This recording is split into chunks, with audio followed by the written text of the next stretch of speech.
Good morning. Good morning. Hi Good morning, there. everyone. Hi. Good Hello. morning.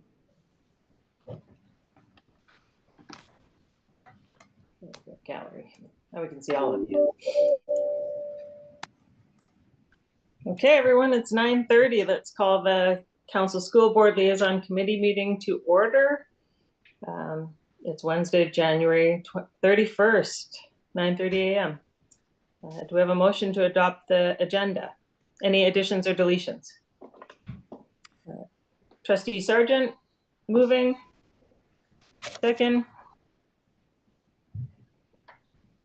Trustee Larson, all in favor? And it's moved. Can we get a motion on the minutes for the meeting? Any additions or deletions to the minutes? Can I have a motion to move the minutes? Sorry, I wasn't there, so Okay. Okay, Trustee Larson, thanks. I'll second it. All in favor? Yeah, thanks. Standing items, Traffic Safety Advisory Committee. Sonali. Thank you, Madam Chair.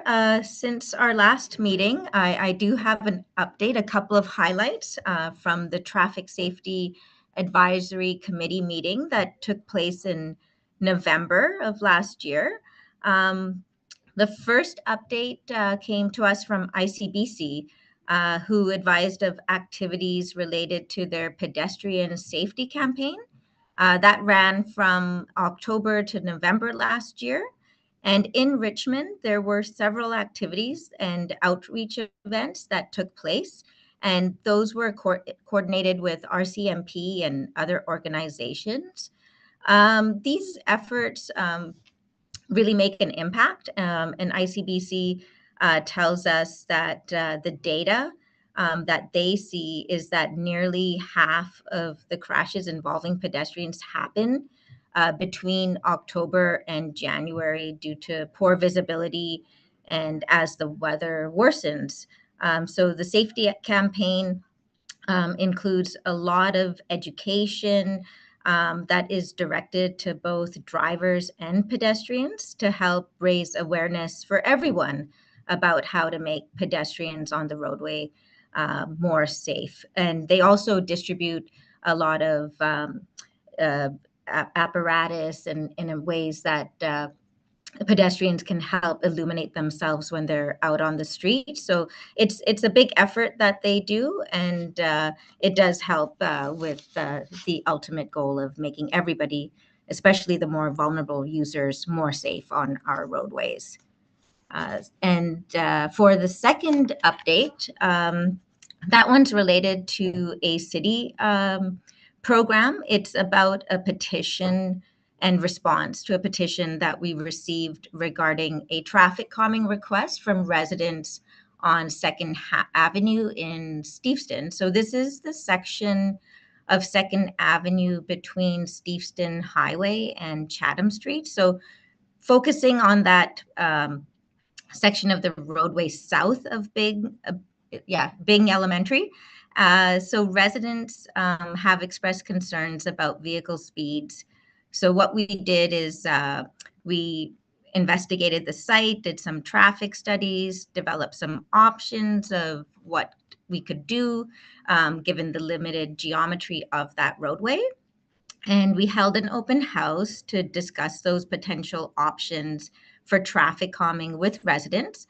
And they were supportive of a couple of them. So we have taken out a survey of residents to request for them to provide their feedback on the options, and then we'll gauge the level of support for each out of that survey and determine next steps when that assessment is complete, which we envision to take place at the end of February. And then we can determine next steps for that street going forward.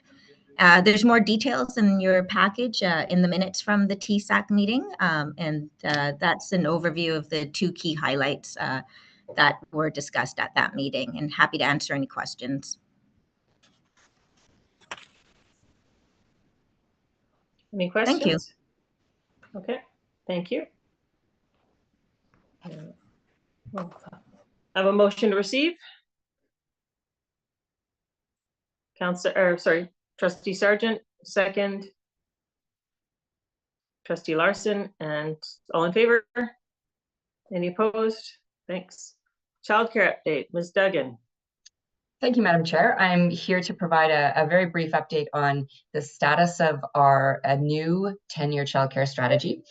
Since the last meeting, we have completed our engagement period and did a series of interviews, focus groups, community-based outreach with families and caregivers of young children, attended a couple of professional development sessions for childcare providers, did presentations that included 63 different community organizations in Richmond, and developed and implemented 2 surveys on our Let's Talk Richmond platform. So we're in the process of analyzing and reviewing all of the information that we heard. We do know that the top 3 issues continue to be consistent with space availability, affordability of childcare, and the availability of staff being the top 3 issues for both parents and childcare providers. Next steps, we are developing draft priorities and actions, and we'll be preparing a draft strategy document that will go back to council, hopefully a little bit later this spring. And we will certainly come back to this table with a presentation once we have a draft to review.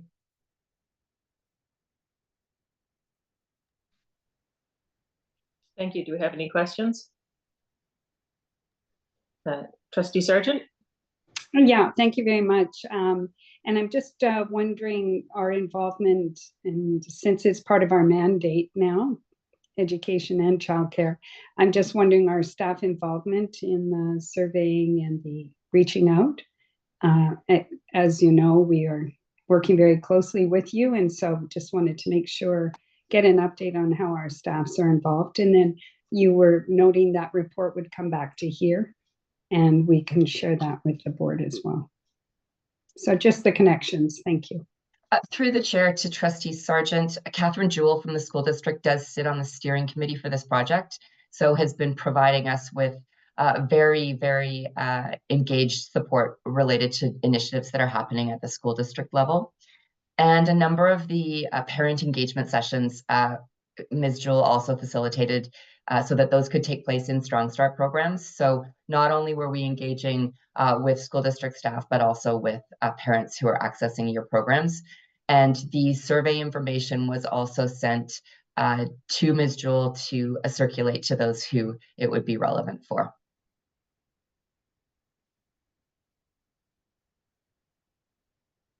Thank you. Okay. Anyone else? Can we have a motion to receive? Trustee Sargent, second by Trustee Larson. All in favor?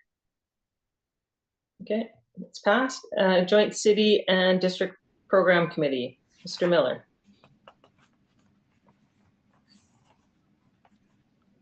Sorry, Keith is not with us today, so I would look to Rick perhaps to give an update as he was at the meeting, but I can fill in any questions or answer any questions as they come up. Are there any highlights, Rick? Can you help out? No, thank you. So nothing to report. So we're looking to schedule the next meeting, which is to be chaired by the city, and our executive assistants are in conversation to schedule the next meeting. So we haven't actually come together. We've been looking to coordinate meeting prior to these meetings. And it's my understanding that to this point, the meetings for this committee have not been set. Or at least until recently. So that's where we are. There's nothing to report. Thank you. Okay, thank you. Thank you. All right. And any future agenda items that anyone wants to bring up? Anything we want to add for next time? Okay, is there any new business or business arising from what was just shared? Then our next committee date, I believe we're looking at Wednesday, April the 10th at 9:30 a.m. by Zoom. Does that still work for people? Okay. I actually have a conflict that day, so if we could either do it the week before or the week after, that's going to work better for me. I have a metro meeting. So can we move it to the April the 3rd?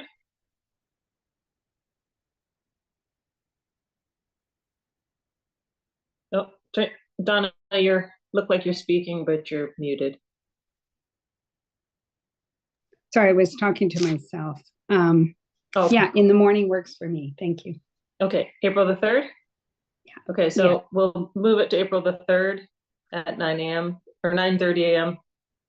on Zoom. And motion to adjourn.